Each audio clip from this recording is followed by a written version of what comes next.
Well, I guess the first thing I wanted to ask you about was probably Stellar Blade. We might as well start strong with some nice eye candy. I've been enjoying playing it recently. I know, Tyrone, you've been streaming it quite extensively. And it's a good, fun game. I think all of us have really appreciated it. And one of the things that was enjoyable about it, particularly in the run-up to its release, was that the developers were pretty unapologetic about the fact that the main character, Eve, is hot. She is fully hot, and they are willing to make use of her hotness in order to sell the game and market it. Nothing wrong with that. That's been working in video games for decades at this point. But my goodness, the firestorm it kicked up. The games journalists of the Western world collectively melted down over this one, and it's been a battleground ever since, really, hasn't it? Mm-hmm. Yeah. It's one of those things to me. I've just thought of this. Think about when you look, first of all, marketing beauty has always worked. So when you think about this, of course, we're going to want to see a good looking character. We've had good looking characters for years. But imagine if McDonald's marketed to you the picture of the burger that you get when you get there rather than the beautiful burger that's set up in the right? Exactly. They know what's up, but they've got this screwed up mindset where they just want to push unattractive as if it's some type of virtue thing. Like, we want the unattractive to know that they're beautiful too. It's like, we know they are. We know that there are all different types of good-looking people out there. Everybody's got a different look and different tastes. That's fine. But sex sells, good-looking sells. Just don't make it disgusting and, you know what I mean? And don't mess not exploitative, basically, and gratuitous. Yeah. Yeah. I had to get that out. It's a real pushback. People bought the game and were so hyped for it even before anybody knew the gameplay was good, right? And it wasn't just because it was a beautiful female there. It was a beautiful female coming out on a PlayStation. All right, PlayStation, which is notorious for censoring Asian games, into the ground, and people were tired of the hypocrisy where you can have, full nudity in Cyberpunk, and you can have, bear sex in Baldur's Gate 3, but God forbid you should have an anime character or an Asian character with a little too much hip showing. So this was a real sort of pent up, I won't say demand, it was a pent up backlash that was waiting to happen. And when Sony looked like they were going to turn the corner and allow this game to happen, and that a studio who was known for its fan service was going to go ahead and do this, everyone got super excited. And so that's where and then they leaned into that marketing, and this was the big mistake, right? They said, we're going to be uncensored worldwide, and without explaining what that meant, right?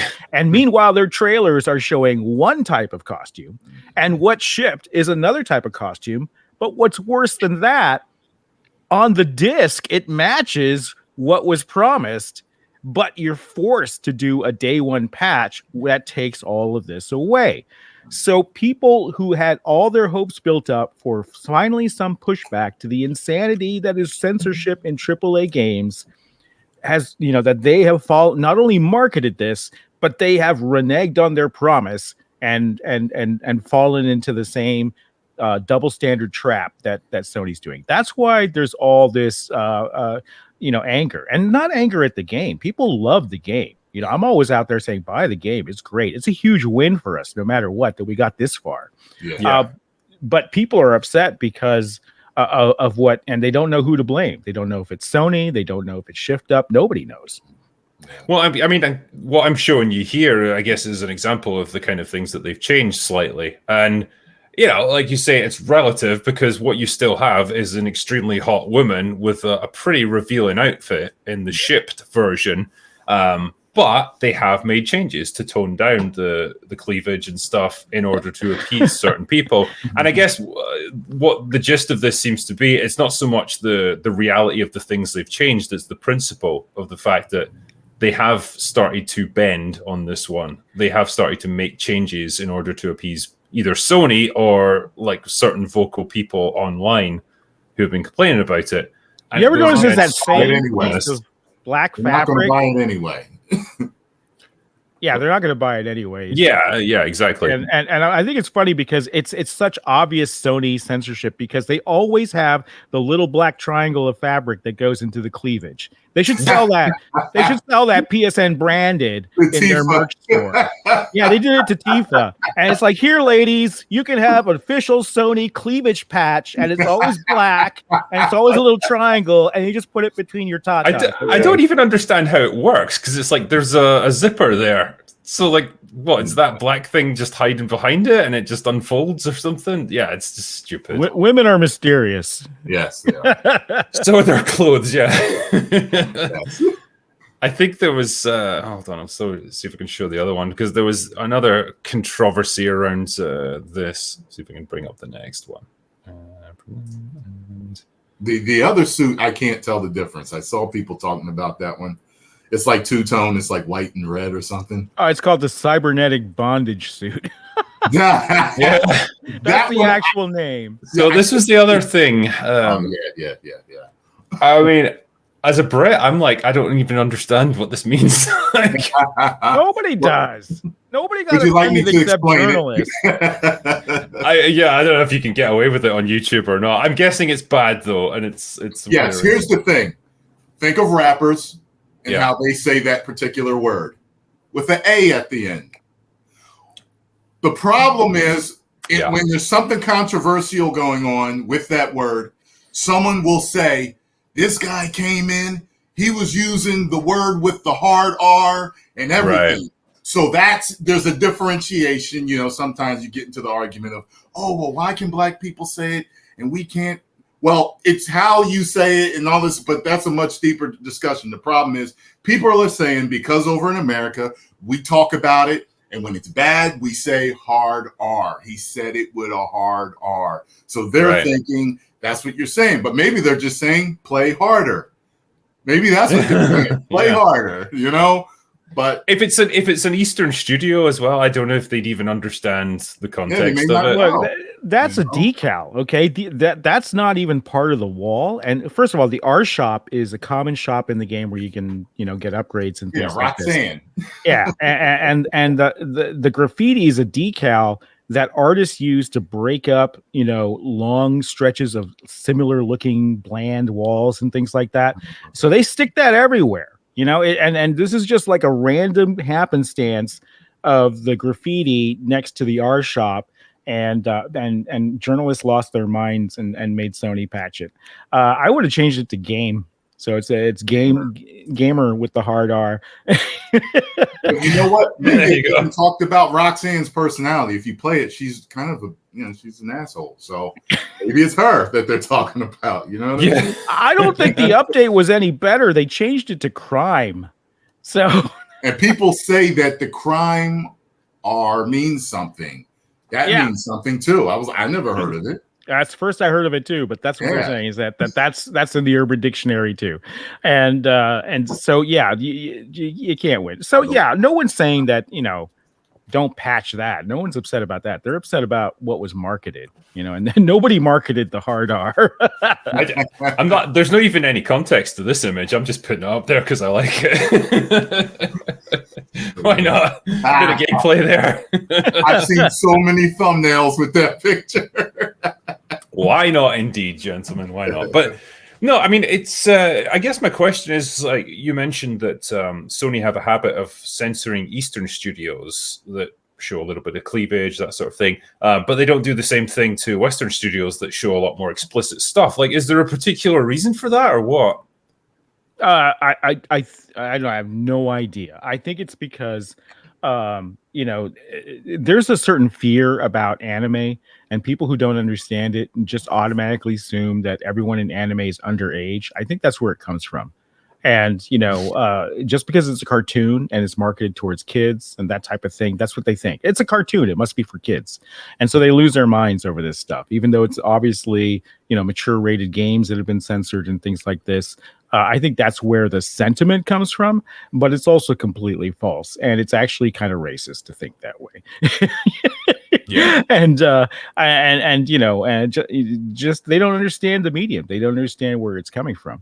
So it's not just a partial double standard. It's miles apart. miles apart. I mean, full frontal nudity on one hand, full explicit sex on one hand. Yeah. On the other hand, you have to put a lens flare under the panty shot for Devil May Cry, or you have to put the little triangle fabric because there's 2 inches more cleavage. It's extremely Victorian when it comes to Asian games.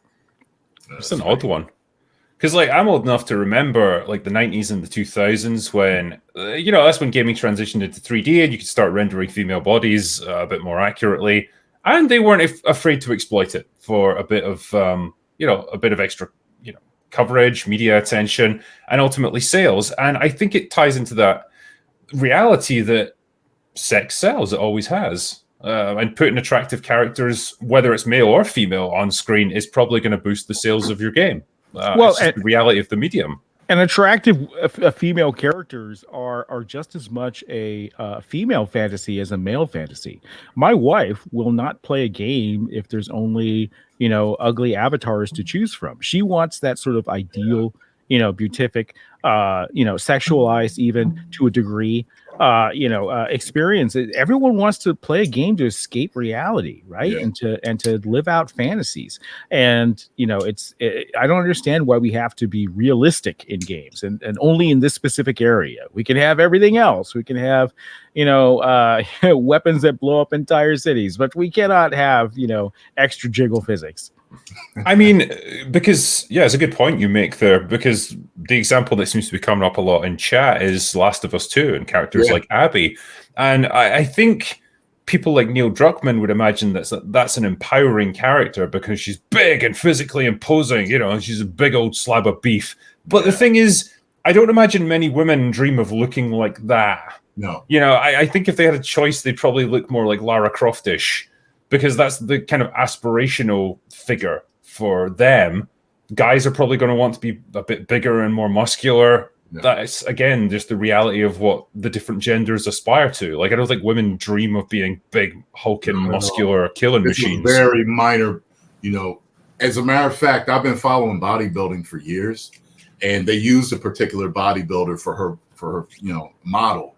And I'm telling you, women that get that big, they have a very hard time off the stage in life and continuing after the stage is done, finding other things to do. A lot of them turn to corn and other things because they just, and they've changed their voices. Some of their voices sound like mine.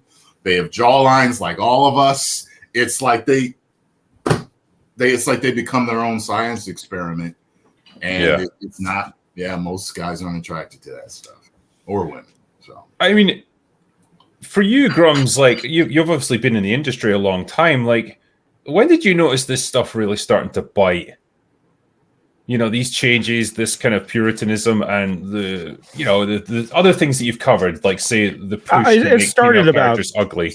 It started about 10 years ago with, Anita Sarkeesian and Feminist Frequency. They did a lot of damage. We have to admit that they were able to push through all of this. They got in front of the UN to talk about it, right? United Nations. And ever since then, especially when the Me Too stuff came along and everything else, this became a thriving consulting industry within the games industry, and schools started to crack down on this, and with the Title X stuff, and it was just very, very sensitive for a long time, and you couldn't talk about this stuff, and nobody was willing to push back against it, no matter how insane it was and how far it went. And that's when everyone got a toehold in that. So that's when it happened. About 10 years ago, they were talking about how this has to change, and they changed it. They went in, they changed it, and they had a couple of events that really aided them. The Me Too event swung it the other way, as well as the election in the U.S. definitely swung it the other way. There was a sort of like an extreme pushback against that, saying, no, we don't want that. We got to go run in the other direction. And that's when it cemented itself. And what happened to be sort of like the final catalyst for this was probably the COVID era, right? So you've got 2019, 2020, you had a lot of funding coming in with strings attached, DEI and ESG strings attached. You could knock off 0.5% off of a $100 million credit line. These games, they're not funded out of pocket by the studios. You conserve capital and you invest it, and you go out and you use cheap money with cheap interest rates in order to fund these titles. This is true. We were doing deals with EA and everybody else, and everybody did this. We were taking cheap money to fund games, and the cheapest money around had strings attached, and that's dried up though. I mean, since then, ESG has moved on to other sectors, and games now have to make a profit, and so they're in a very tenuous position right now because the bottom line is everything and cash is king, and they don't have ESG money to fall back upon. So I think right now is sort of a pivotal time where it's swinging back.